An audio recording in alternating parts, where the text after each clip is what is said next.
tokony ho taona fanao an'i Kristy Jesosy isika.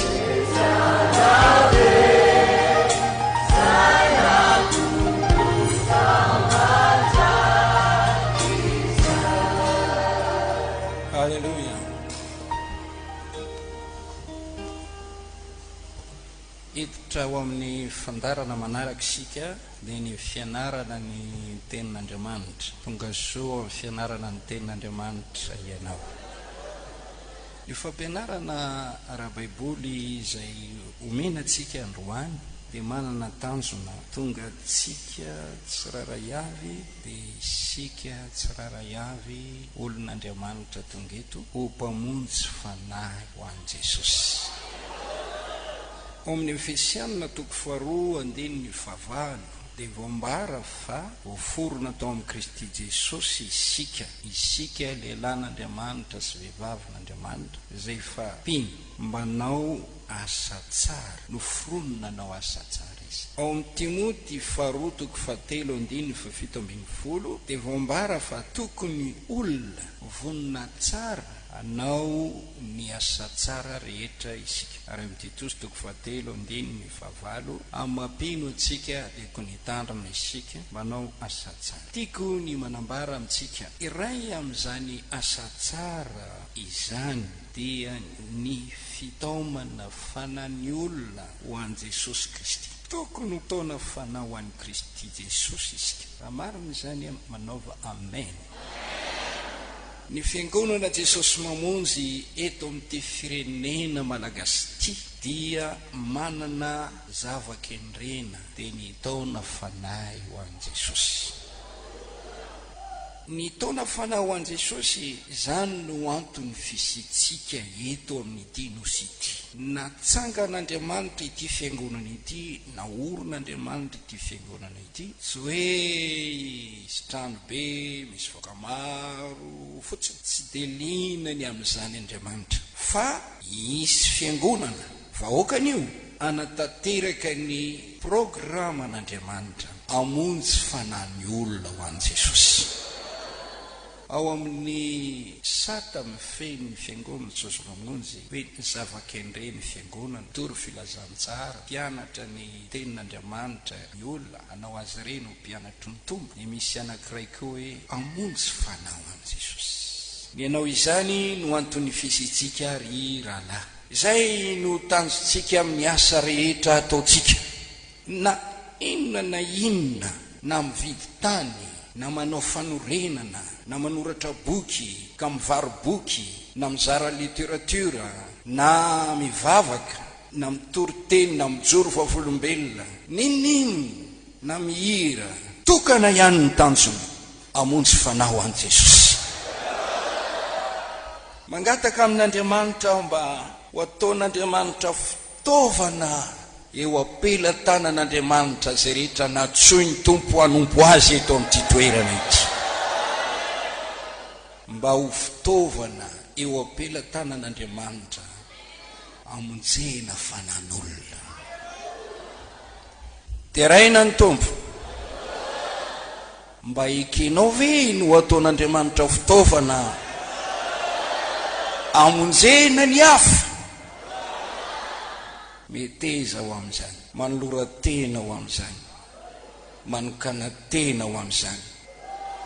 Mivavah hoe Andriamanitra ianao, amboary aho hoe atao fanaka eo ampelatananao aho, ahitany hafa famonjena. Tovy mataona fanany olona ho anao. Dia raina ny tompo. Afiry moa ny olona no mba mivavaka toy izany hoe Jesosy io inty aho, amboary aho, ny toetrako, toe-panahiko, ny fisainako, ny fitondran-tenako atao fitaovana azo fanao anao aho. Moa ve mba tena misy olona mivavaka amin'ny kafanampo mitondra ny etaetany ho amin'izany? Manahy ihany aho fandrao tsy misy olona mivavaka ho amin'izany, fa mety misy olona mivavaka hoe Andriamanitra mba pio aho re mba vitatrany be mba iriko reny mba hanana 4x4 tomobile mba feno salon traniko mba meo vady aho meo zanaka aho etsetra ary izany no ivavahany be deaibe marina aloha fa zavatra ilaitsika amin'ny mahaolona atsika izany kanefa misy zavatra lehibe manandanja mihoatranao izany dia ny fanany olona ho azytsika ka mila ovana ilay vavaka raha hoe mivavaka hoe va tompo mila sakafo mila asa mila fahasalamana mila vola mila sinisisa fa mba voay hoe meo fanany olona ao Andriamanitra dia raina ny tompo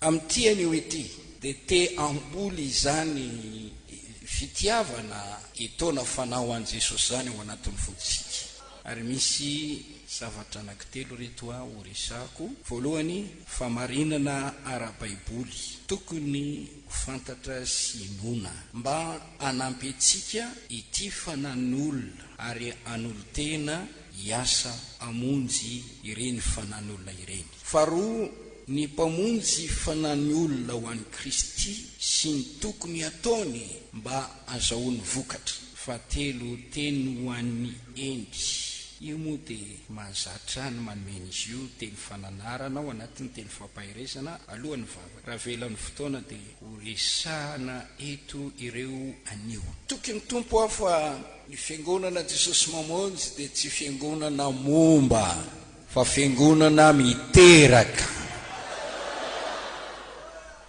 ary ny mpino tsiraray avy dia mpino mpitona fanany olona eny ny mpanompon'Andriamanitra tsiraray avy amin'ny anarana rehetra zay etsona azy mpianatra ao amin'ny sekoly ara-baiboly toriteny laika evangelista pasteur gambako todera na inona toerana misy azy irina mpamonjy fanany olona avokoa mba tsipiko fotsiny mba hoeritreretinao aty mpiandona toe tamin'ny oviana moa ianao no nianao tamin'i Jesosy ka nandray famonjena na ko hoe nanomboka tamin'ny oviana ianao no tonga pino ianao no mahalalany amin'izay fa hoy aho hoe mba firy ny fanahy voatonanao an'i Jesosy mba firy ny olona voatonanao an'i Kristy mba firy ny olona nahita famonjena ao amin'i Jesosy tamin'ny alalanao tena ataotsika inira fahatelo ambin'ny folo sy roanjato tsy pazo ny famonjena atao hitsangana kelitsika afa-tsy zay hoe tsy salama tsy afaka mitsanga tsika telo ambin'ny folo sy roanjato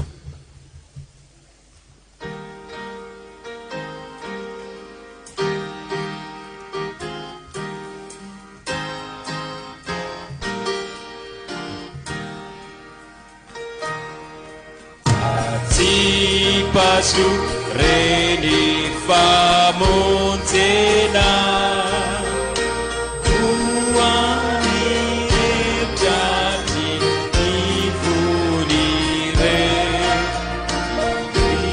Ifudusani fakapana Kuani dikasi amindalina Pasu ni famonjena famisi etini unta ati pasu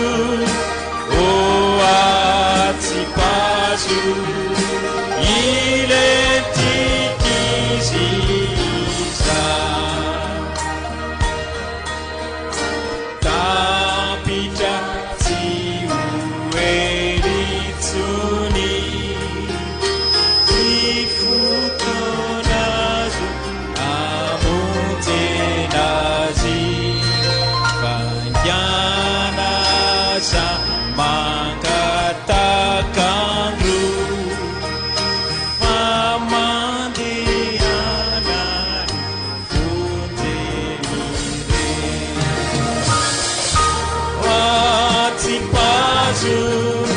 Ni famonjena famisi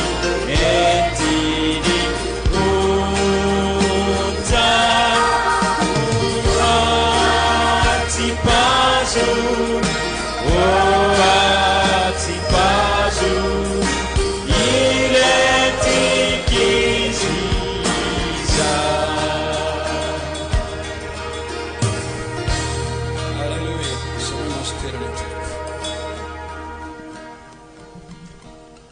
Resatsika ilay fizarana voalohany na teboka voalohany, famarinana ara-baiboly tokony fantatra sy inona mba hahatonga antsika hiasa hamonjy fanahy ho an'i Jesosy Kristy. Ny tantaran'olombelona izay fantatra sy inona tokony hitarika antsika hiasa hamonjy fanahy ho an'i Jesosy. Ina moa zany tantaran'olombelona izany? Fisian'ny fahalavona teo aminy sy ny voka-dratsiny zany fahalavona izany teo aminy sy ny taranany ary ny fomba nambaran'Andriamanitra hoeto mamonjy ny olombelona. Baiboly dia mitantara amintsika ny amin'izany. Amiko dia tena tantara mampalahelo, tena mahomena. Ny olombelona izay noforonina anana ny endrik'Andriamanitra, hiadana sy ho sambatra miaraka amin'Andriamanitra, dia tsy nahatazona izany tombontsoa be izany noho ny fitaka nataon'ny devoly sy ny tsiofinony ary ny tsy fankatoavany dia nanota. Rehefa tafiditra ny fahotana dia nisy tambiny. Romanina 9:7-20 fahafatesana tambiny ota. Baiboly dia miteny hoe voahidy ao amin'ny fahotana izy rehetra. Ary amin'ny Romanina 7:20 dia samy efa nanota ny olona rehetra. Reo amin'ny Romanina 7:20 ka hatramin'ny 9:20, Romanina 7:12 ka hatramin'ny 1:20 nidy teto amin'izao tontolo izao ny ota ary tsy nisy tsy nanota ary nisy nitambo ny ota. Fahafatesana ara-panahy voalohany, fahafatesana ara-batana. Tonga tiota ny olona teraka tamin'ny fahotana ary tsy misy olombelona tsy manota. Tsy misy olombelona nanao ny tsara ka tsy nanota. Tsy mba mianatra ny anao ota ny olona, tonga dia mahay. Tsy ampianarina zany hoe mandainga zany, tonga dia mahay. Tsy ampianarina ny manao ratsy, tonga dia mahay. Satria efa tarazo nentin-drazana izany. Tsy misy olombelona manana fanafody hanafaka azy amin'ny ota. Ny loharano izay nosotroiny mba nanapoizina ny tena ny hatonga azy ho mpanota hatrany dia loharano hafa izay nomeny devoly azy. Baiboly miteny izay manota avy amin'ny devoly ary izay manota ny devony ota. Fa ny zavatra hitantsika, ny famonjena ny olona ho afaka amin'ny fahotana dia ao amin'i Jesosy Kristy irery ihany. Mahonena ny fiainan'ny olombelona, nefa manana vaovao mahafaly Andriamanitra fa azo ataony mamonjy ny olombelona amin'ny alalan'i Jesosy Kristy zanany. Izany dia famarinana ambaran'ny Baiboly izay tokony fantatra, tokony inona ary tokony tarika antsika hiasa hamonjy fanahy ho an'i Jesosy na hitona fanahy ho an'i Kristy. Faharoa, ny Baiboly dia manambara amintsika ny fisiany toerana roa ary akoatra ty toerana misy antsika hita maso ankehitriny ity. Toerana roa ao aminao, ny elo sy ny lanitra. Tena zava-misy ny elo na ny fahaverezana mandrakizay toerana ho an'ireo fanahavery raha tonga ny andro sy ny fotoana ialany eto amin'izao fiainana izao, raha sanatria maty amin'ny fahotana izy dia tsy mba makany amin'Andriamanitra ireny, fa ny fanahiny dia mivarimbarina ny amin'ny elo. Mino ny fisiany elo Jesosy mamonjy ary mitory izany. Mino ny fisiany io toerana mahatsiravina io, ny tenako izay mitory eto, toerana ratsy io.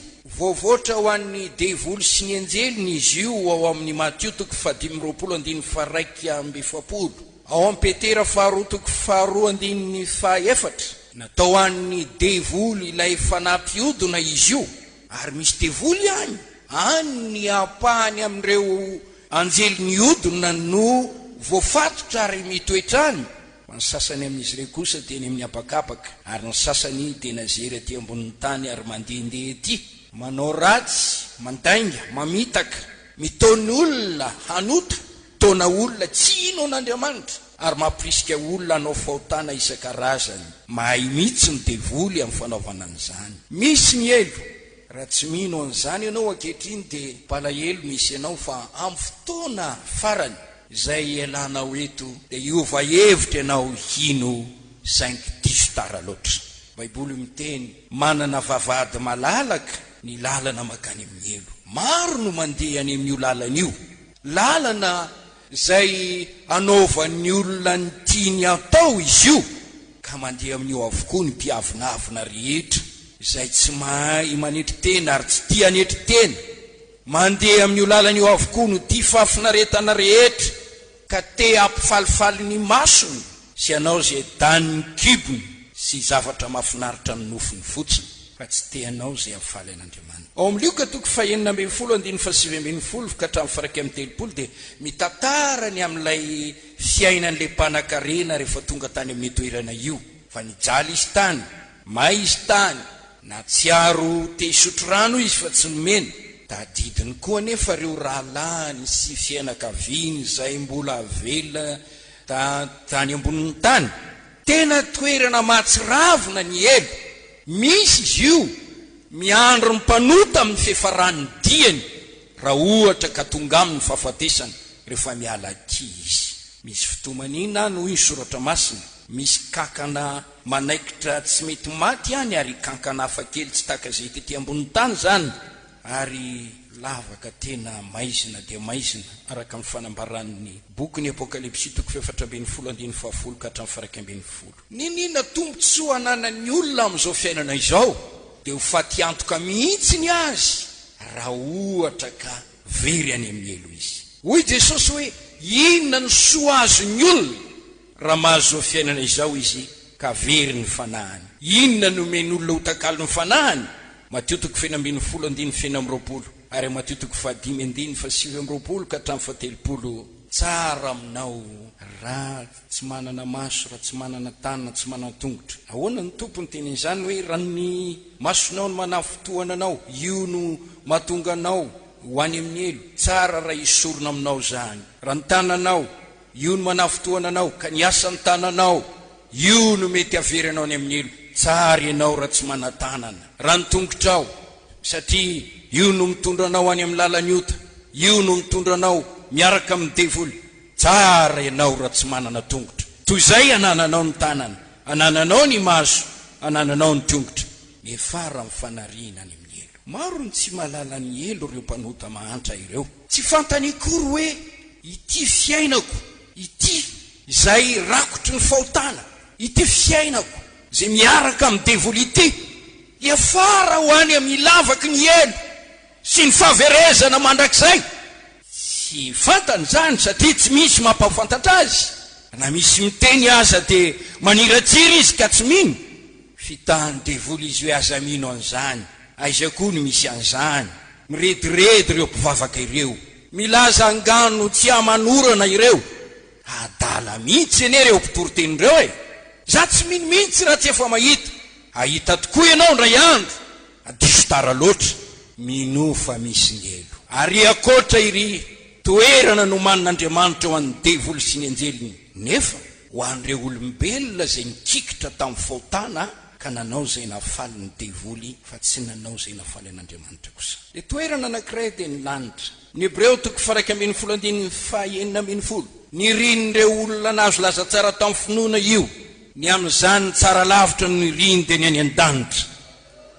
Mateo toko 5:20 fiainana mandrakizay no any. Petera 2:7 lanitra vaovao, tany vaovao, itoerany fahamarinana. Jesosy niteny ao amin'ny Jona toko 4:1 andeha hanamboatra fitoerana ho anareo, ary ho avy indray aho indray andro ka ndray anareo anyaniko amin'ny toerana io. Sambatra zay tonga any an-danitra. Vahiny isika ny hoeto, fandalovana ihany ny hoeto. Tsy misy olona haritra mandrakizay eto an-tany zany. Manapetra ny fiainana eto an-tany. Ny fiainantsika dia mandroso ho any amin'ilay mandrakizay. Sambatra ny olona tonga any an-danitra. Any ny toerana mety amiko sy mety aminao raha miala eto.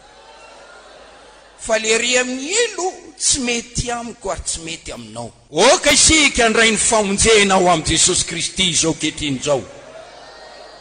Ka raha raisitsika ny famonjeny Jesosy, eketsika ny fanadiovan'ny rano, eketsika ny fanadiovan'ny teniny, eketsika ny fanavozana ataon'ny fanahy masina, manendry tena isika mba hanao ny sitrapon'Andriamanitra. ombotsika ny filatsika sy ny titsika atao fa ataotsika ny tian'Andriamanitra atao dia ho lazaiko aminao marina dia marina tokoa fa andova ny lanitra ianao raha miala eto. Aokisika hitona ny olona rehetra anao zay atongavan'izy ireo any an-danitra dia raha Andriamanitra ny amin'izany.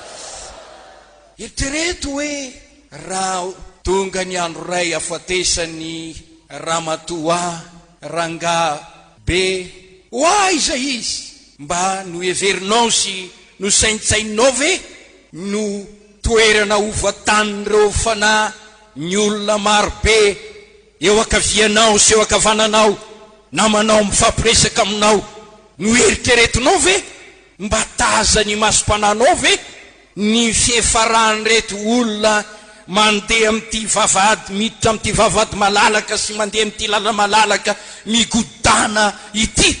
Raha ohatra mantsy na amin'izao fiainana izao eny azy amin'ny matazana ianao hoe misy lehilahy anankiray izay tena mirimorimo amin'ny moto ary tena tsy misy frein mihitsy ny lalany ary ianao dia mahita tsara ny fandehany fa io izy tonga avy any dia mitapo amin'ny camion semi-remorque dia hoe way maty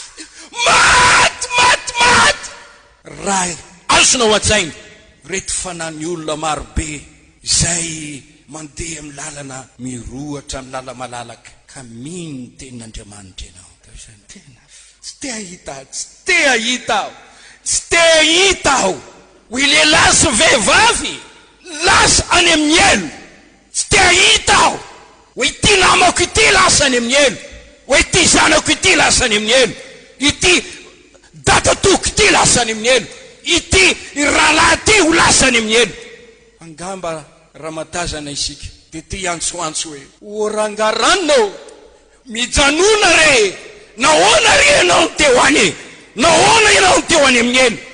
Ho zany ny zavatra ototsika ny fisaintsainana ny fisian'ny lanitra, ny fisaintsainana ny fisian'ny elo dia manetsika ny fotsika hiasa nampiny hafa azo famonjena ho amin'i Jesosy. Dia raha Andriamanitra ny amin'izany. Ity koa famarinana anankiray fantatsika ny ao am-pon'Andriamanitra. Tsy sitraka-Andriamanitra ny hafatesany ratsy fanahy Andriamanitra tsy te ahita ny olona overy any amin'ny elo Andriamanitra te ahita ny olona rehetra ho voavonjy zany no zavatra mba tian'Andriamanitra ho hita. Ezekela 3:30 ny 9:1. Izao no voasoratra: raha velona koa aho Jehova tsy sitrako ny hafatesany ratsy fanahy fa ny alà ny ratsy fanahy amin'ny lalany mba ho velona izy. Mialà amin'ny lalany ratsonareo. Fa nahoana moa no te ho faty ianareo ry taranak'Israely? Ao amin'ny Petera 2:3-5.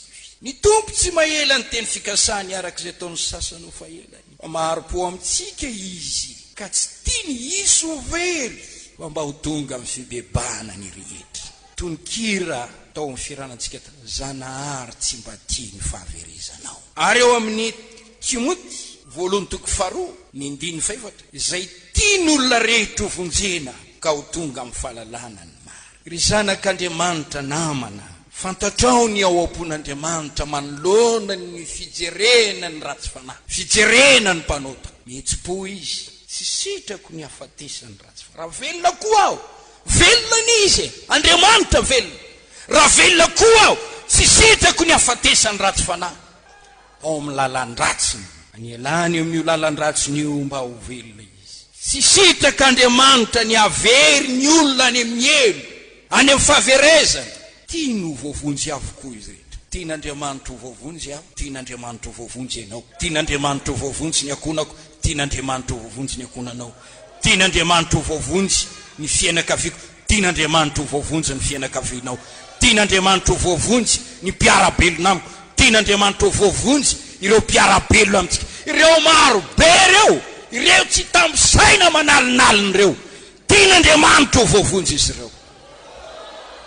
raha fantatsika izany angina ve tsy laza ny sitrapon'Andriamanitra amin'ny akavisy akafanantsika orangaranonao ty reny tenin'Andriamanitra tsy sitrak'Andriamanitra ny averezanao, tsy sitrak'Andriamanitra ny afatesanao amin'ny voatana. Ory mpiverin-dalanao, ory rahalahy niala tamin'ny finoanao, ory rahalahy izay ny emtrapo ka lasa miverina amin'ny fanao teo aloha amin'ny adalana, tsy sitrak'Andriamanitra ny averezanao any amin'ny elo. Zany dia mitondra tsika an'olo tena hiasa ao amin'ny fanan'olona. Tsika ny fon'Andriamanitra dia le Andriamanitra fitiavana. Amin'ny Jona 4:20 izao no voalaza ny soratra masina. Izay lambarako eto ny dia teny fa fantatsika rehetra ihany fa nitiavin'Andriamanitra indrindra izao tontolo izao ka nomeny ny zanany lahatokana mba tsy ho very izay rehetra mino azy fa hanana fiainana mandrakizay. Fa Andriamanitra tsy naniraka ny zanaka ho amin'izao tontolo izao anameloka izao tontolo izao fa mba hamonjeny izao tontolo izao amin'ny alalany. Zay mino azy dia tsy ho elohana, fa zay tsy mino kosa dia efa voaheloka raha teo satria tsy nino ny anaran'ny zanaka lahatokan'Andriamanitra izy. Tero tsara, tia an'izao tontolo izao Andriamanitra, tia ny olombelona rehetra zay ireo mpanota ireo Andriamanitra. Inona nataony? Nomeny azy ny zanany lahatokana Jesosy zany. Hoy zay mba tsy ho very zay rehetra mino azy fa hanana fiainana mandrakizay. Fa Andriamanitra tsy naniraka ny zanaka ao amin'izao tontolo izao anameloka an'izao tontolo izao fa ny amonjy an'izao tontolo izao amin'ny alalany. Fantatsika hoe nahoana no nomena Jesosy, nahoana no nateraka Jesosy, nahoana no tonga taty an-tany Jesosy, nahoana no niran'Andriamanitra teto ambonin'ny tany. Izany Jesosy Kristy izany. Ny rany tsy anameloka fa mba hamonjy an'izao tontolo izao. Tiany mantsy ny mamonjy ny olona, tiany ny avavonjy ny olona. Ao amin'ny Romanina 5:9 izao no ambaran'ny soratra masina. Fa Andriamanitra mampiseho ny fitiavany antsika, fony mbola mpanota isika dia maty ho antsika Kristy, ho maika ny amonjeny antsika ho afaka mifatezerana amin'ny alalany rehefa no amarinina tamin'ny rany isika ankehitriny. Fa raha fony mbola fahavalo aza isika no nampihavaniny tamin'Andriamanitra tamin'ny nafatesany zanany, maika ny amonjeny antsika amin'ny fahavelomany rehefa nampihavaniny. Tian'Andriamanitra ho vonjena ny olona, nomeny azy ny zanany lahatoka. Ny rany mihitsy ny mpamonjy, ny rany teto amin'izao tontolo izao ny mpamonjy. Lay Jesosy, io lay teny nambarany anjely hoe aza matahotra fa mitondra teny somafalo anareo aho, mpamonjy niteraka ho anareo anio an-tananan Davida dia Kristy tompo. Jesosy Kristy no mpamonjy an'izao tontolo izao ary tonga izy mba hamonjy ny olona. Zany natongavany, tsy hoe hijerijery an'izao tontolo izao izy na hitady vola na arena teto amin'ity izao tontolo izao ty, fa tonga taty ambony tany izy mba hamonjy an'izao tontolo izao. Tiany ho vonjena mantsy ny olona. Dia raha ho Andriamanitra ny amin'izany. Amin'ny Jona 1:15 ka hatramin'ny 10. Izay tsy tia dia tsy mba mahalala an'Andriamanitra, fa Andriamanitra dia fitiavana. Izao no nanihona ny fitiavan'Andriamanitra antsika, satria Andriamanitra naniraka ny zanany lahatokana tamin'izao tontolo izao mba havelona antsika amin'ny alalany. Izao no fitiavana, tsy nitiavantsika n'Andriamanitra fa nitiavany antsika ka ny ranony zanany ho fanatitra fampinoana-patezerana noho ny fahotantsika. Tsy te hita ny olombelona ho very any amin'ny elo Andriamanitra. Oka mba hanana an'izany fomba fijerin'Andriamanitra izany zanak'Andriamanitra rehetra.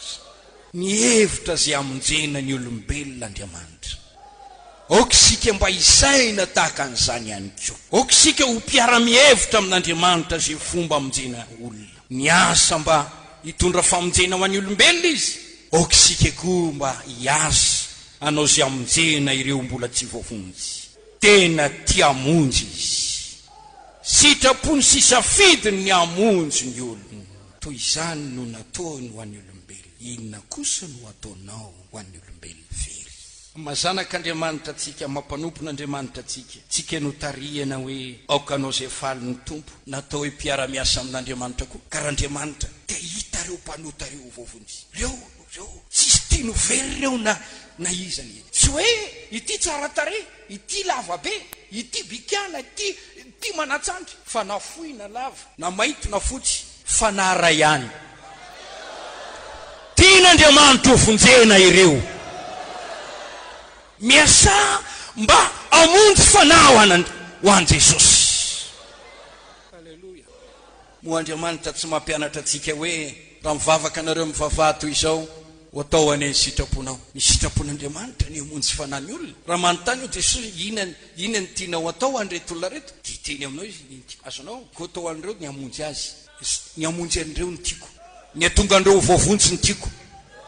Fa marinana ko ninotsika zany. Amin'ny Timoty 1:2-10 Paul miteny tonga teto ambony tany Kristy Jesosy hamonjy ny mpanota. Io natongavany Jesosy tonga mba hamonjy ny mpanota. Ilazao ny tsinandre, lazao ny vaovao mafaly. Ry havako tonga Jesosy hamonjy anao amin'ny faotanao. Izy no zanak'Andriamanitra zay nasehona isotran'ny faotany zao tontolo zao. Ao amin'ny Luka 7:10 Jesosy miteny tonga ny zanak'olona hitady sy hamonjy ny very. Tonga hitady ny very, tonga hamonjy ny very. Nitady ny very. Iza ny very? Ny taranak'olombelona voafitaky Satana ny very. Tonga lavitra n'Andriamanitra. Salamo 7:7-20 indro very zay lavitra anao. Ao amin'ny Luka 2:12-7 nilaza Jesosy ny amin'ilay mpiandry nanana ondry 100 very ny anankiray. Tena metraka ny 9:90 izy ka nitady le anankiray very mandra-pahitany azy. Ary efa hitany iny dia nifaty inona nanahirana azy. Ny anankiray tsy hita ny nanahirana azy. Tena lesona ngezabe zany. Inona koa ny anamangamanganana ny tena amin'izay anankiray very ihany. Alao any reto misy amin'ny 90 ampy reo. Ireo koa ny mbola hiteraka ampy reo. Tsy izay nataon'ilay mpiandry tsara. Napetrany le 9:90 nitady le anankiray zay very izy mandra-pahitany azy. Tonga Jesosy hitady sy hamonjy ny very. Hitady sy hamonjy ny very. Nametraka ny 9:90 ka nitady le anankiray very. Nilaza izy ao amin'ny Jona 4:14-14 izy lay mpiandry tsara zay manolotra ny ainy hamonjy ny ondry. Modely eo raha ho anatintsika Jesosy. Izy marina no manjaka. Jesosy ny mpanamory ny sainantsika. Izy ny manapaka. Manahoana re ny fidoboko ny fotsika? Inona ny zavatra feo anatintsika eo? Eo am-pahitana ny manosika antsika. Hitady ny very va izany? Hitady ny very. Hoe aiza ny mpanota ny miafina? Aiza no ahitana mpanota? Ho tomony, tariany. Mampianatra ny okompamonjy fanahy ianao. Ao amin'ny Luka 7:9-10 ny zanak'olona tsy tonga mery ainy olona fa tonga hamonjy azy. Jereo ane famarinana afaka ity. Jesosy teny antso ny mpanota mba hibebaka. Ao Matteo 7:2-7-10 Luka 5:1-13 tsy tonga iantso ny marina ao izy fa ny mpanota mba afatra manandanja izany. Ho an'ny mpanota aloha miantso anao mba hibebaka Andriamanitra. Miteny izy miantso zany no niantanony tany amin'ny mpamoretra, tany amin'ny Zakaiosy. Zany no nitorinteny ny tety vohatra ny tety hitanana. Alaivo ny hevitry ny teny hoe tsy fanatitra latadano sitrako fa ny famirapo. Za de tonga tsy antso ny marina fa ny mpanota mba hibebaka. Miantso ny mpanota mba hibebaka. Moky ny angina vaza asianao eo am-pahitana ny mpanota. Mo tsy tokony ilopeo isika iantso azy reny hibebaka. Raha misy mahita ny rahalahy anankiray miala amin'ny famarinana, hoy ny apôstôly Jakoba amin'ny epistiliny, ka mijangana mampibebaka azy, dia mamonjy fanatsy ho faty sady manarona heroka be. Tsy maintsy mitona fanao an Jesosy isika. Manaraka Jesosy Kristy dia nanolo tena teo ambony azy fijaliana, nanolo tsaina teo ambony azy fijaliana, nanao sorona ny tenany, nanome ny ainy teo ambony azy fijaliana, nanaiko ho faty teo ambony azy fijaliana mba hanino hamonjy ny olombelona. Ao ny Korinthiana 1:2-5 fa niteny amin'ny azy fijaliana fadalanao amin'izay very herin'Andriamanitra amintsika zay ovonjina. Ao ny Korinthiana 1:2-5 ninitsy alala zavatra afa-tsy ihany Kristy Jesosy indrindra izy vombo tamin'ny azy fijaliana. Galatiana 5:7-30 voaosina zay miantona amin'ny azo fijaliana, miantona teo ambony azo fijaliana Jesosy anavitra atsika tamin'ny ozony lalàna. Toy izany no nataony Jesosy mba ho famonjeny. Mafy zany hoe manolo tena ho faty teo ambony azo fijaliana izany, tsy moramora, tena nanao sorona ny ainy. Inona reny tanjony fa nahoana ilay marina niaritra fijaliana na niaritra izany fahafatesana misy fafambaraka izany? Fa inona ny tao am-pony, inona ny tanjony? Tsy misy zavatra hafa. Ny atonga ny olombelona ho vavonjy ihany, ny atonga ny mpanota ho vavonjy ihany. Zay no titalikevitro ny tompo, natongasina n'olo-traina na niaritra fijaliana, niaritra ny mafy mba azahoako famonjeny, mba azahotsika famonjeny, mba hafanana nyme ny rany ho fanavotana. Tena navery ny ainy mity Jesosy mba ho famonjeny, nanao sorona ny ainy mba ho famonjeny. Dia raha ho Andriamanitra ny amin'izany. Toy izany no nataony Kristy mba azahotsika famonjena, azahoany olombelona rehetra famonjena. Mba inona kosa no ataoko, inona no ataonao mba azahoany hafa famonjena? Ty itona tsika rehetra ompitona fanany olona mihitsy aho, ary zay no sitrapon'Andriamanitra. Tian'Andriamanitra ho ataoko amin'izao andro sisa hivelomako eto ambony tany zao. Ny fanarahana zay nataony Kristy dia natonga ny Paoly ny teny hoe voaombo miaraka amin'ny Jesosy aho, tsy izaho itsony ny velona fa Kristy no velona atao anatiko. Mijaona voalohany, raha izy nanolotra ny ainy ho antsika, isika koa tokony hanolotra ny aintsika hamonjy ny hafa. Mandehana ny fitiavana tahaka ny tiavan'ny Kristy, ka nanolotra ny nanao sorona, nanao ny tena no fanavitra eritrereto zany zany fahafoizana tena, fahafoizana aina, fahafoizana fieretana tao amin'ny Kristy zany mba azahoany olombelona famonjena. Inona amintsika amilazitsika hoe natsoy ny tompo anao ny asany aho. Angamba mety teny an'izany avokoa ny olo, mety hoe mahafinaritra ny motory, mahafinaritra ny mahafinaritra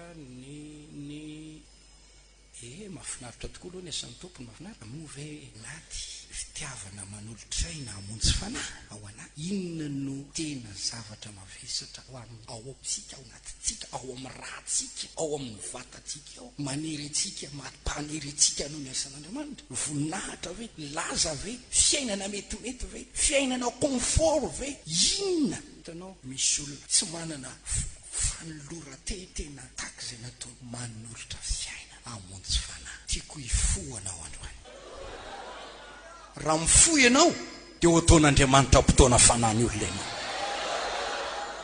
Andriamanitra mihitsy no anome fanahy ho anao. Nitsangana tamin'ny maty Jesosy, nasandratra izy, niakatra any amin'ny avo, mipetraka eo an-tanakavan'Andriamanitra izy ankehitriny mba hitondra famonjena ho an'ny hafa. Asy ny apôstôly toko 5:1-7. Izy nasandratra ny tanakavanan'Andriamanitra ho tompo sy mpamonjy, anome fibebahana sy famelan-keloka. Jaona toko 2:2-3. Raha sandratra hiala ny tany izy, hitona fanahy ny olona. Jereo le fidirany teo amin'ny voninahitra dia mbola famonjena fanahy ny olona ihany. Ny fisandratany mbola famonjena fanahy ny olona ihany. Rehefa nivoaka ampandresy mbola famonjena fanahy ny olona ihany. Izany ilay fo fanahy tao amin'ny Jesosy. Raha misandratra ianao, ka misandratra ianao ankehitriny, taloha ianao olona tsotsotra, enona ny fiarakodia ary tsy nanananao, tahian'Andriamanitra ianao, misandratra ny fiainanao ankehitriny. Na ny kontombola tany amin'ny banky aza tsy nanananao, misandratra ianao ankehitriny, manana tahirom-bola any amin'ny banky sy any amin'ny motiva sy ny caisse d'épargne ianao. Misandratra manao inona re ianao io e? Misandratra manao inona re ianao io e? Maro ny zanak'Andriamanitra misandratra eo amin'ny fiainany, nefa tsy misandratra hitona fanahy ho an'i Jesosy. Tsy mitona fanahy ho an'ny olona zany izy, tsy mitona fanahy ny olona izany izy. Raha misy olona mandeha mitory-teny, raha misy olona mandeha mitona fanahy ny olona, saika ny olona tsotsotra ireny mandeha amin'izany. Fa ireo be galona, ireo nasandratr'Andriamanitra, ny aza oviana ny ravan'ny fivoriana, manana olona be dia be so rendez-vous amiko aho, kanefa le olona businessman zay mpiaraka amindreo tsy hainy akory ny taonan'ireo fanahy zay mpanota ho any amin'ny elo miaraka aminy ho any amin'ny elo okareny fisandratanao e ho ampiasainao itomana fanao an' Jesosy okareny fandresenao e hitariky anao hitona fanao an' Jesosy raha nitahin'Andriamanitra ianao manana vilay ianao misy etage troisième étage manana fiarakodia okare zany fanambirana izany hitariky ianao hitona fanao an' Jesosy tonga eo amin'ny sehatra avy ianao eo amin'ny toeram-piasana directeur angamba DG angamba ambony ao ianao misy olo-piesy oka zany fisandratanao izany hitariky ianao hompitona fanao an' Jesosy raha manao an'izany ianao manaraka an' Jesosy ianao Kristy rehefa nisandatra ka mipetraka ao tanakavanan'Andriamanitra dia mbola manao ny asa fitomana fanahiny olona izy mandrakandroany ary tonga loharano famonjena mandrakizay ho antsika Jesosy mavony zay rehetra manantona azy izy oka ozy izy ny mpanan-karena anao ny fietreny ho voninahitra nisy rahalahy anankiray procureur rehefa nivonjeny tompo izy lasa izy mandeha rehefa tonga ny fotoana itoriteny miaraka amin'ny mpanompony tompo zay tsotsotra raha vao mahita azy fotsiny olona mosay le procureur dia mitangorona ho azy ny olona eo an-tanàna mba itoriteny satria lay voninahiny tena ampiasainy hitomana fanao an' Jesosy teny aminao aho amin'ny anaran'i Jesosy ny fitiavako ny fananao io fisandratanao io zay nomen'Andriamanitra anao io dia tian'Andriamanitra io ho ampiasainao hitomana ny hafa ho amin'ny famonjena ny antsolona anaraka azy ny tompo inona re ny antony antsoin' Jesosy olona anaraka azy raha mamaky ianao matitiko faefatra andiny fa 7:70 io avy anaraka fa ataoko mpanaraty olona ianareo te azo olona mantsy aho i Jesosy te azo olona aho ary avy anareo anaraka fa ataoko mpitona fanahiny olona ianareo zany ange ny entson'Andriamanitra asianao anaraka azy ry rahalahy raha misy olona hoe ny tompony antsoa anaraka azy ary tonga mpanaradian' Jesosy ao ankehitriny inona moa ny tanjon'Andriamanitra zay ny antsoa anaraka azy movede iresaka amin'ny fotsiny amin'izay besoinko meo vary aho meo loka meo vola meo fitafiana meo atsa meo voninahitra meo tany aho meo trano ataovy manamboninahitra ataovy manapahifana ataovy toy izao sy milamina tsara amin'ny fiaina izay fotsiny hoe tia hoy izao aminao avy anaraka fa ataoko mpanaraty ianao atram'izao dia olona kosa no azonao hoe avy anaraka fa ataoko mpanan-karena anao avy anaraka fa ataoko mpanambola be anao avy anaraka fa ataoko olona manapahefana olona mampatahotra eto ambonin'ny tany anao avy anaraka tsy zay fa avy anaraka ataoko mpitona fanahiny olona ianao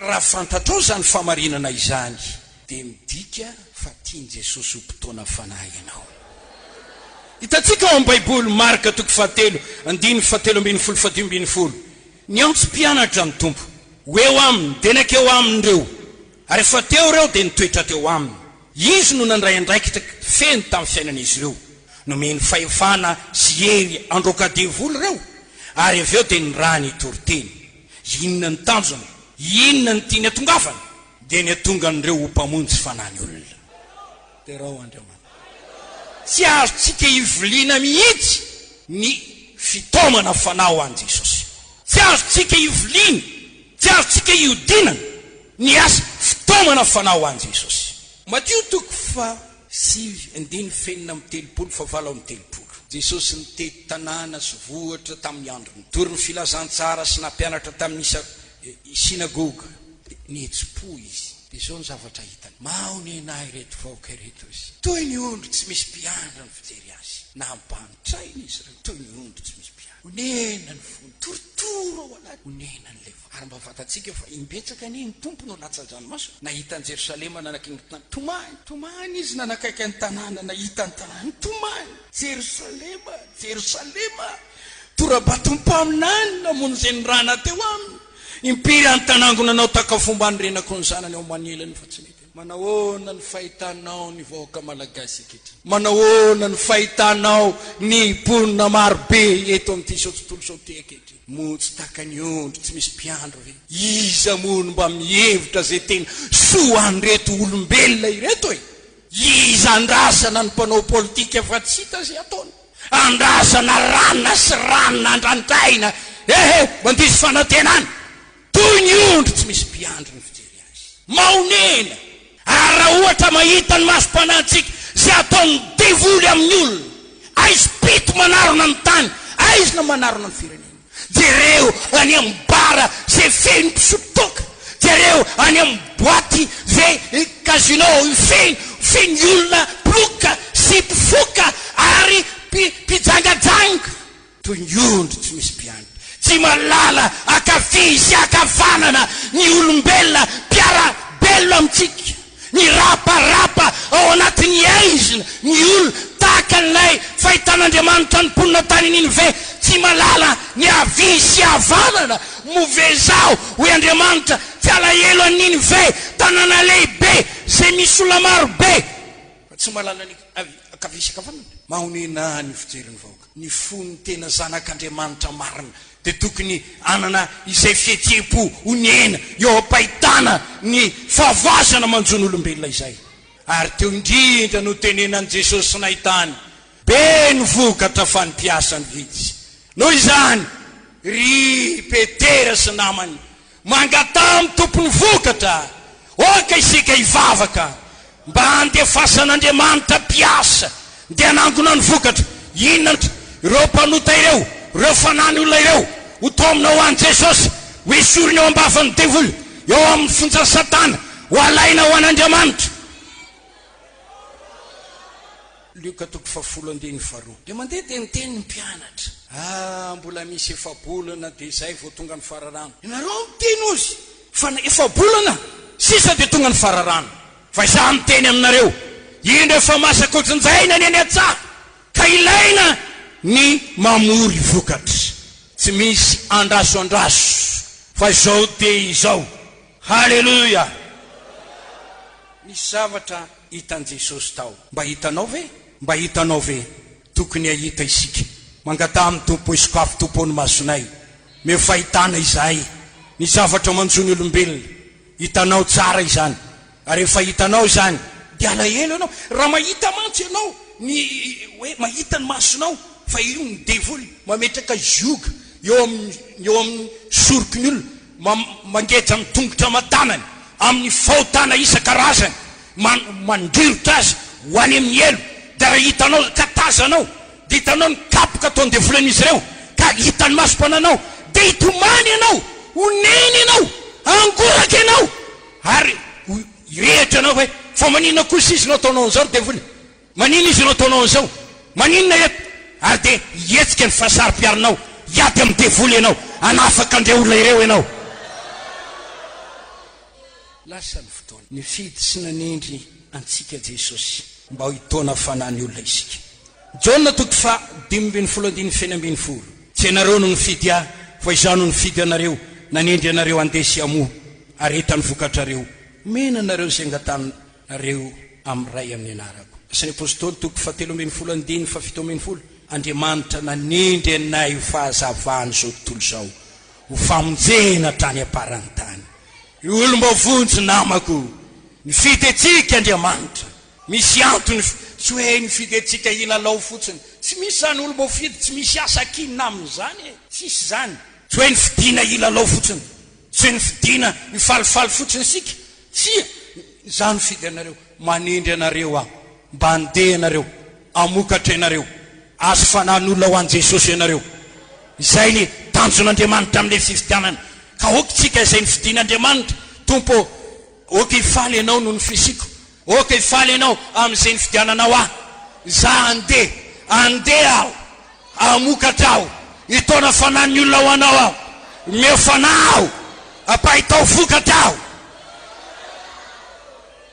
Nanendry anao fahasafany zao tontolo zao, ho famonjena hatrany aparany tany ianao, ho famonjena ianao satria manam-pamonjena ianao efa nandray, manana mpamonjy velona ao anatinao ary koa ho mpanoro ny lalam-pamonjena. Maniraka antsika Jesosy takana ny ranoray azy zany Jaona 20:20. Zao maniraka anareo takana ny ranoray ano andrako. Tsarono ngamba le teny hoe Andriamanitra ray tsy naniraka an Jesosy anameloko an'izao tontolo zao fa mba hamonjy zao tontolo zao amin'ny alalany. Naniraka asianao Andriamanitra takana ny rany an Jesosy. Betsaka ny teny andiana amitory fambiakaiky ny fanjakan'Andriamanitra. Nazo mamaimpona mizara mamaimpona, aza mitady volamena na volafotsy fa ny piasa mendrika azo ny karamany. Itorio ny filazantsara ny olombelona rehetra, itorio ny fibebana sy ny famelan-kelo, ataovy mpianatra ny firenena rehetra. Maniraka anareo andeha lavitra, fitokisana lehibe zany, ny raha namonjy ifanahy isika. Kamitsika raha miteny mahita marary marobe hoe raha teto Jesosy inona nataony tamin'ireto marary reto, inona nataony tamin'ireto asy ny devoly reto. Raha teto izy dia fantatsika ny nataony, ny asa izy mba hamonjy an'ireo, ny asa izy mba hanasitrana an'ireo, ary takana ny ranoray azy no anarany ako. Ekeo ny fanirahan Jesosy. Zay mino an Jesosy Kristy dia tsy maintsy manao asa takizay nataony. Jaona 4:20. Zay mino ny asa ataoko no ataony keo. Dia nio zay asa nataon'ny tompo fony tety dia mitsangana dia manaova takizany keo. Ampo any mpianatra raha tonga tahaka amin'ny mpampianatra azy. Zay mino dia miteny, ny mino tokony hanana fahatsara-panahy. Izany na tonga azy ny teniny amin'ilay Samaritana tsara fanahy, mandiany ianao ka mba manaova toy izany keo. Zany ny finoana dia tokony anetsika antsika hiasa ho an'Andriamanitra. Tsy misy zany hoe mpino tsy miasa ho an'Andriamanitra zany. Maty ho finoanao io raha tsy miasa ianao. Tokony hietsika hiasa ho an'Andriamanitra ianao. Mitona olona ho an Jesosy rehefa makaty am-piangonana, mitoma olona mitriteny ao an-tranonao, midira ny an-trano mitriteny ao aminy, iteneny ilay olona klianao, mitenena amin'ilay miaradia aminao anaty fiara. Marina fa tsy manana radio Jesosy mamonjy, mbola anana angamba ny oriny fa tsika rehetrarehetra oka isolo radio. Raha izao mandatra dia isy radio be dia be reny ny olona maro nilazany amin'i Jesosy, ary amarin'Andriamanitra ny teninao. Dia raha Andriamanitra ny amin'izany. Asan'ny apôstôly 2:9 natao vavolombelona monjy fanany olona isika. Azo herinareo amin'ny andro ilajany fanahy masina aminareo, vavolombeloko Jerosalema, Jody, Samaria, atany aparany tany. Asan'ny apôstôly 2:20 manendry atsika ho vavolombelona ny tompo mba hanafana ny olona amin'ny fahefany Satana ho amin'ny fahefan'Andriamanitra. Apôstôly 2:20 vavolombelona marina amonjy ainy olona. Apôstôly 2:20 indro matona olona. Daniel 2:20 zay endry dia mirapiratra tahaka ny famirapiratra ny lanitra, aza mirina maro amin'ny famarinana tahaka ny kintana mandrakizay tory. Matteo 7:20 marina mirapiratra, mamiratra ny olona matona fanany olona. Engene uptona fanany olona isika. Amen dia amen. Lasa fotoana zay manana Jesosy Kristy velona ao anatiny, manana Jesosy miasa ao anatiny. Dia ahoana Jesosy velona ato anaty, mpamonjy velona ato anaty. Dia ahoana di zavatra mangina aveo, ahoana miprofo velona ao anatsika izy. Halleluja, Jesosy velona ato anaty. Nefa mangina tsy misoka bava mba hitona fanao azy. Tena fahatsapana mahafinaritra tokoa le Jesosy velona ao anaty. Paul zay miteny io dia hitanao tsara ny fitiavany amonjy fanahy. Kristy nitoriko izy ambarako amin'ny olona rehetra, amin'ny fahendrena rehetra, ary ny olona rehetra dia anaroko, ary ny olona rehetra dia hitenenako ny amin'ny Jesosy.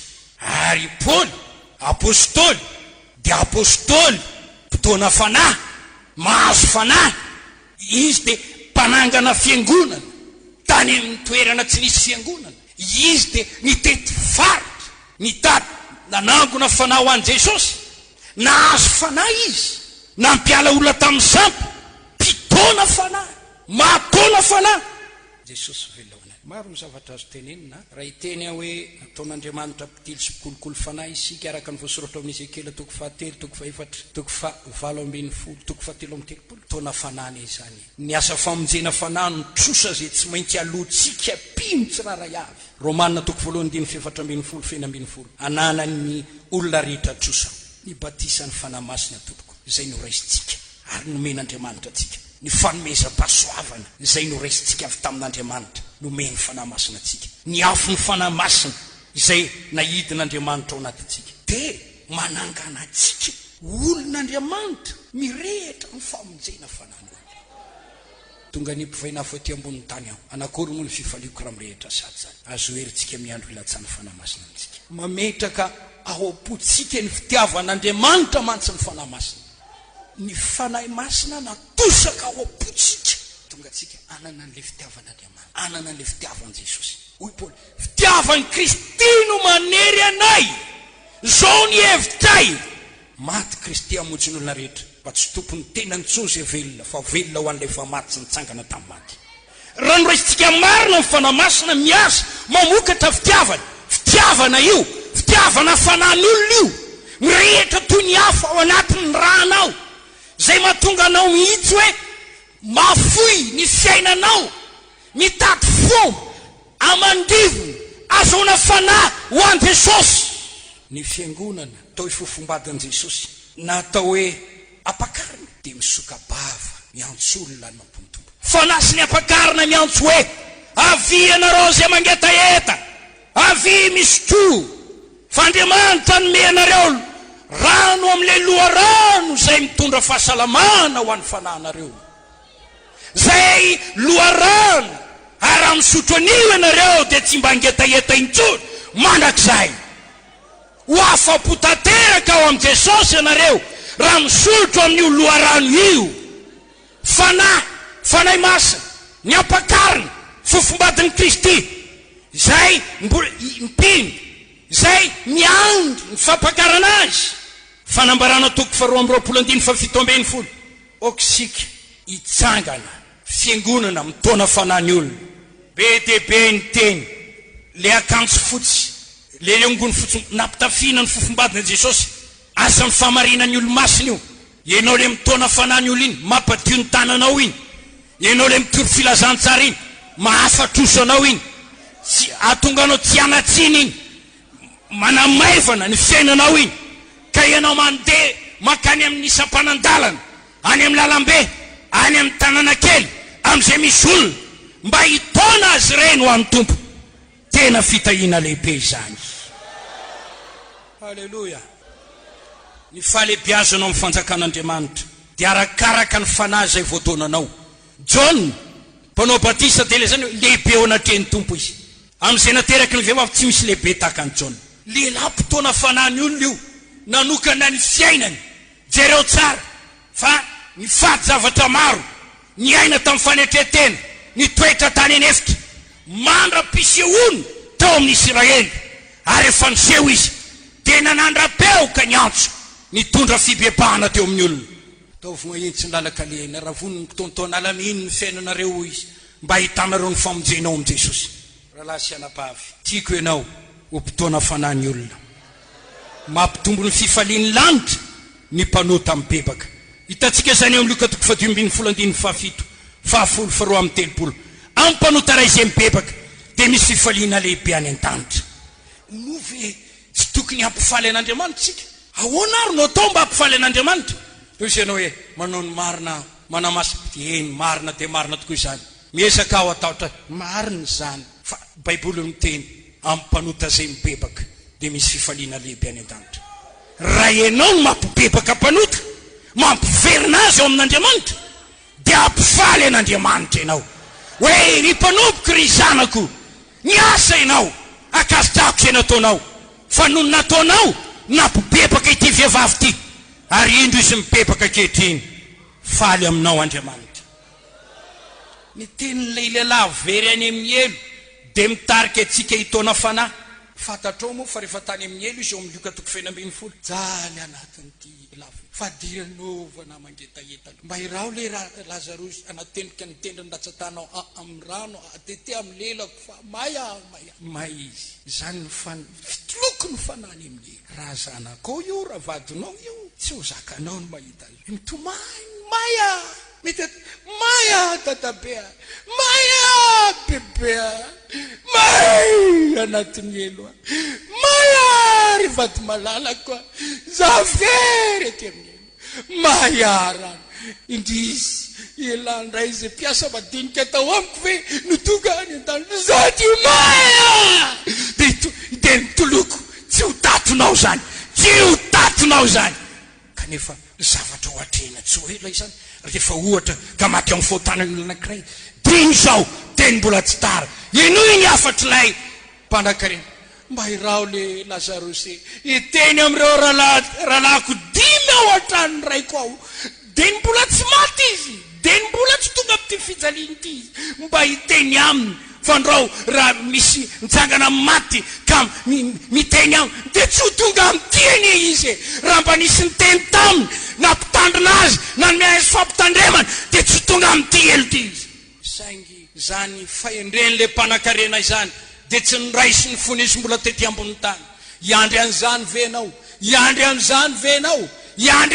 venao va iteny amin'ireo rahalanao mpanota sotoka mpamaditaza mpanompo sampy ty vola ty arena ty vehivavy ty fafinaretana maro nyaina amin'ny fahotana manalavitra an'Andriamanitra orolomba vonjy oka ho fantatrao tsara izay famarina ny afatra ataon'Andriamanitra ndere mitsangane ndere saie mitona olona ilazao ny olona fandrao tonga any amin'ny elo izy Daniela bokin'ny Daniela 12:7 taka ny kitana izay mahazo fanahy ny fanahy izay voavonjy tamin'ny alalantsika tonga kitana ho antsika sy zato-boninahitra tsy mety ho simba any an-danitra ho antsika zato-boninahitra tsy mety lo ho antsika any an-danitra Filipiana 4:1 izy hoe Paul niteny tamin'ireo mpino ianareo ny sato-boninahitra ianareo ny fifaliko ry malalako indrindra izay mamerina ny maro famarinana taka ny kitana mandrak'izay misy iratsika izay mampisaina mihitsy manao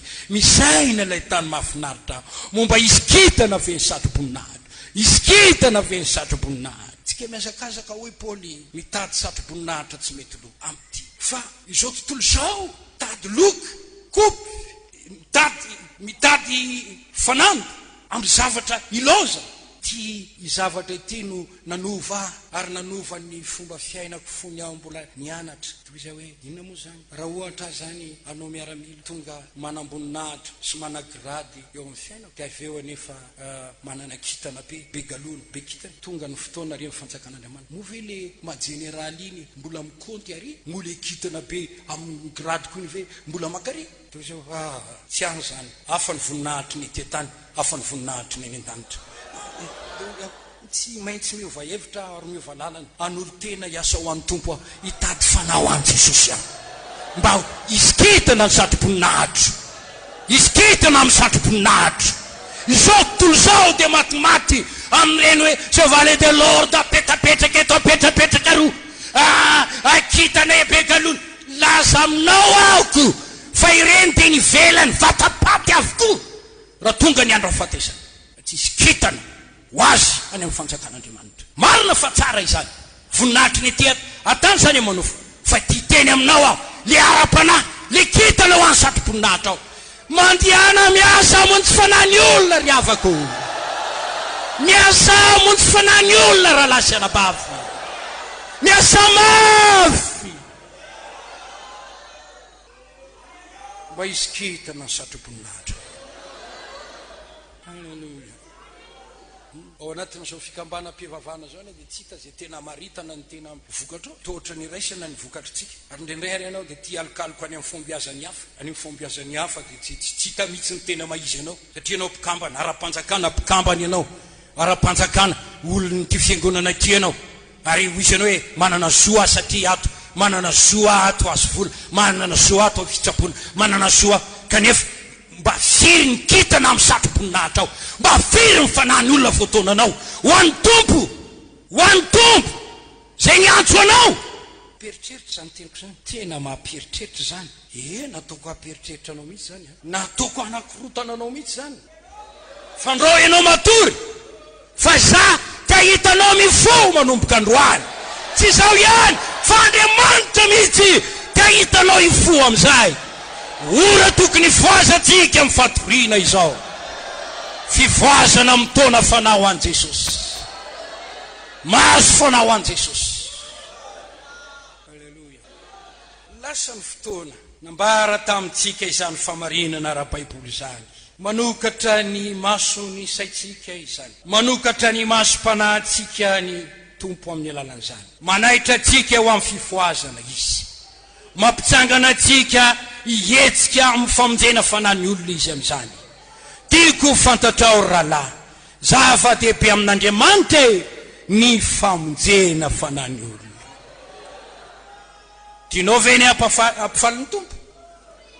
Vonjeo ny fanahy ny olona, vonjeo apio ny olona azo famonjena, apio reo mpanota manodidina anao reo azo famonjena.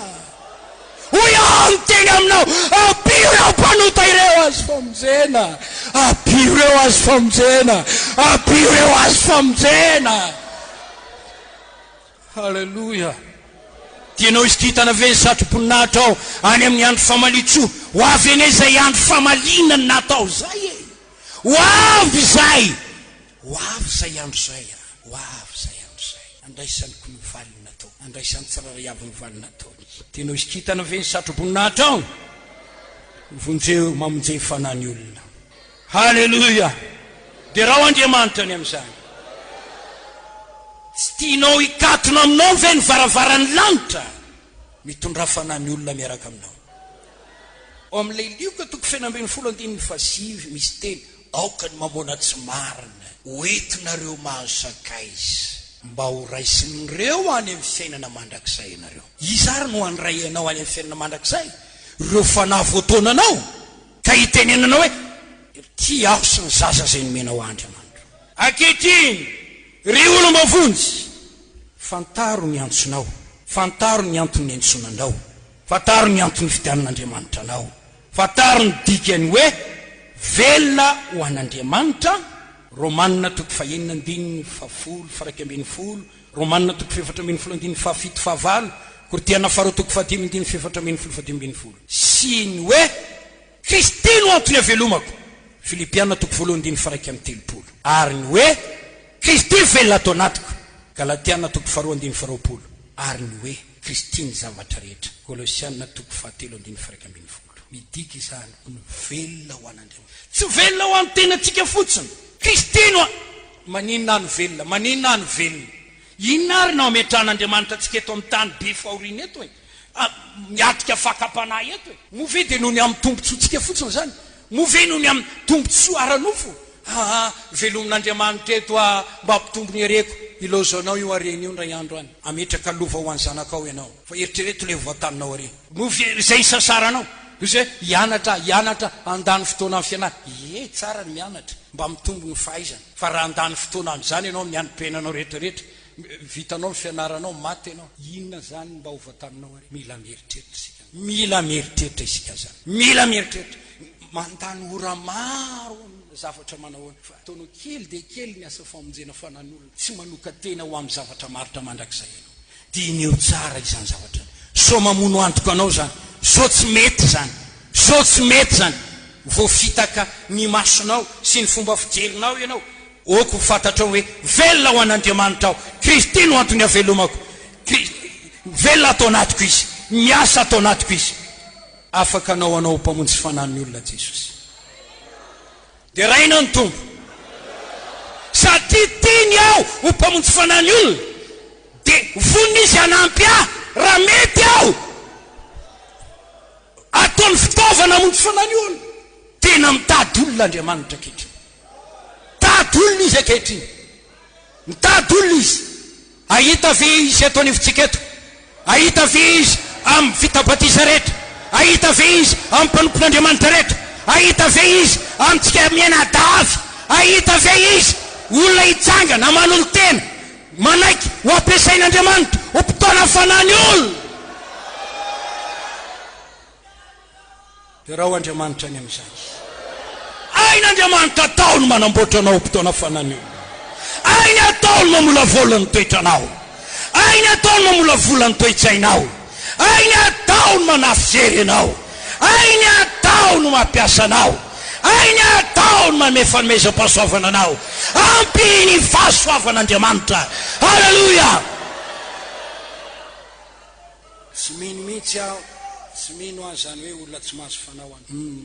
Tsy haiko azavaina mihitsy amin'ny saiko fa mamelana reo hoe olona miasa ho an'ny tompo indraindray 3 taona 5 taona zara raha mahazo olona roa an' Jesosy. Marobe ny mpino tsy miraray fitaomana fanany olona. Manakambara amintsika ny bokin'ny mpitsara toko fahenina ny tantaran'i Gideona. Jereo ny nahazo ny Israely tamin'izany fampahoriny ny fahavalo. Move le zavatra hitantsika ao amin'ny firenentsika sy ny manodidina antsika tsy ratsy lavitra noho izay niseho tamin'ny andron'ny Gideona. Kanefa Andriamanitra niseho taminy manao hoe Jehovah momba anao lehilahy mahery, mandehana avonjeo ny Israely amin'izao herinao izao.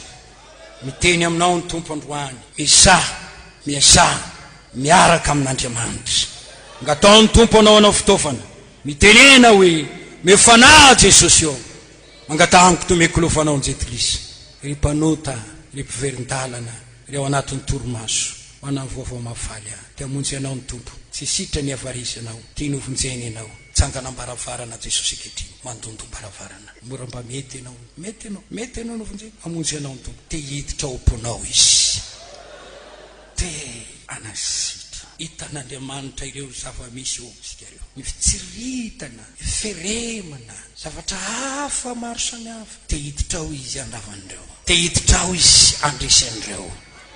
Raha mety ianao, raha manaiky an'Jesosy tompo amin'ny vavanao anao dia vonjena, raha mino amin'ny fonao ianao dia ho amarinina amin'ny vavanao ny ekena so famonjeny, izay rehetra nandray azo ny miana hery ho tonga zanak'Andriamanitra. Anjaranao no manapa-kevitra, anao ny safidy. Halleluja. Tiako hitsangana anareo ankehitriny. Raina ny tompo. Firy any te ho fitaovana ho ampiasain'Andriamanitra sy fanao azy. Za meno tsiraray avy amintsika mataona fanao an'ny tompo. Tonga alinalina Jesosy. Tonga manetsy ny ndray mety mataona ray ao anaty koeray ambolana anatin'ny taona ray mba mataona ray isaky ny mpino anankiray kely ene zany mataona fanahy. Hotoizako manaraka zay tokony ataonao ahitanao fambiazana amin'ny fitaomana fanan'olo. Sy evangelista zay rehefa manao fitoriana filazantsara izy dia rehefa tonga eo amin'ny toerana vanankorazaty izy dia takandray ny bolisy reny zao foana ny azy mba voalohany teniny amin'ny olona, stop, aza makany amin'ny elo, makanesa amin'ny lalana makany an-danitra. Jesosy ny lalana sy famarinana ary fiainana. Vavakitsika na ny kely na ny lehibe, tanora sikolelady taona fanahy mahazo ankizy ho an'i Jesosy, tanora mahazo tanora ho an'i Jesosy, ny olon-dehibe mahazo olon-dehibe ho an'i Jesosy, ny antitra Alleluia. Moventsika tsy teny raha resaka fanan'olona. Menatra anao zay Jesosy, menatra mangasiasy, tena menatra zay. Indrety amaron'olona eto Tananarivo, tombisako zany ny vahoaka malagasy. Tanay efa tsy tena mitombo anefa anisan'ny olomonjeny, manana fiangonana miisa 900 mahery zay manerana ny nefa tsy te manahoana loatra ny fitombon'ny olomonjeny. Tsy variana fotsiny amin'ny tantaram-piangonana antsika hoe ity fiangonana ity, le fiangonana reny ny fifohazam-panahy, mpaminany lehibe no nitarin'Andriamanitra ny asa teto nitondra fifohazam-panahy tamin'ny 1961 tany Ambatondrazaka, tany Toliara, tany Fianaratsoa, tamin'ny faritra maro teto amin'ity nisy ity dia ny olona magaga ny zavatra taon'Andriamanitra eto amin'i Jesosy mamonjy eto amin'ity toerana ity tokoa. Andriamanitra manahoana ny fitohizany asa mitsoka rivotra voazana mamampanota midebaka ankehitriny, manahoana ny toyny, manahoana ankehitriny.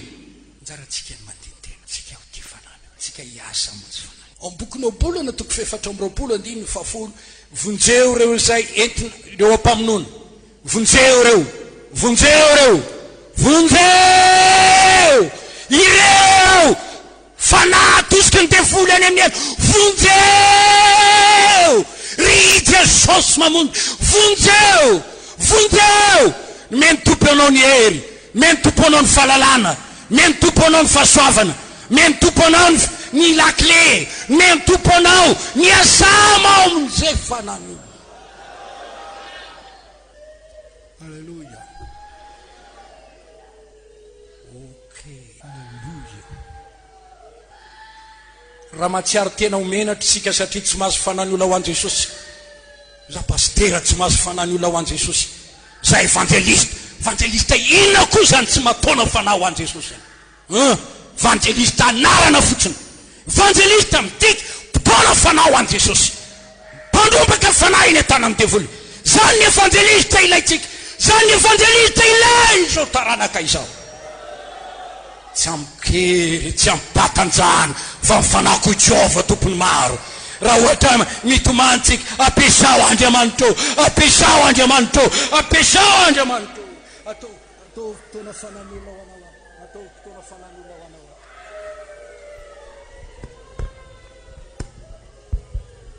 Halleluja. Tsy andeha amin'ny tanam-pona intsony ianao. Ary ao amin'ny fiangonana misy ianao dia misy rifim-pifoazana. Misy mpino miorona ary mpanota sesa eny tonga manatona. Ao avy aman-dranomaso ireny, nitady an'Andriamanitra ireny, ny tombony olombonjeny, ivany olona rehetra. Fitahiana izany. Oka mpitona fanany olona isika. Oka mpitona fanany olona isika. Oka tsy mpiangona fotsiny mpanafana W. Oka ho amin'ilay ngentsona antsika isika. Mpitona fanany olona ho an Jesosy. Amangy ianao any Andriamanitra. Mangy ianao any Tompo. Ataotsika alelira hoe azavao ny toerana misy anao. Aza miandry mandra-pavitanao zava-dehibe.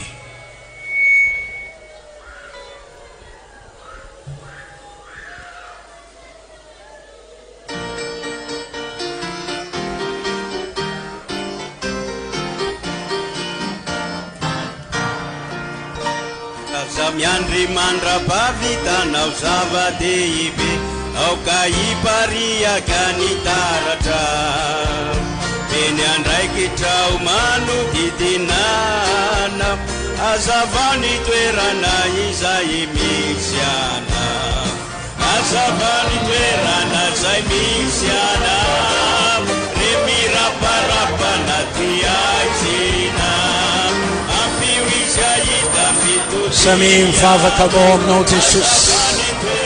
Lazao ny etaetanao, mangatany fahafenoan'ny fanahy masina, ampiasanao any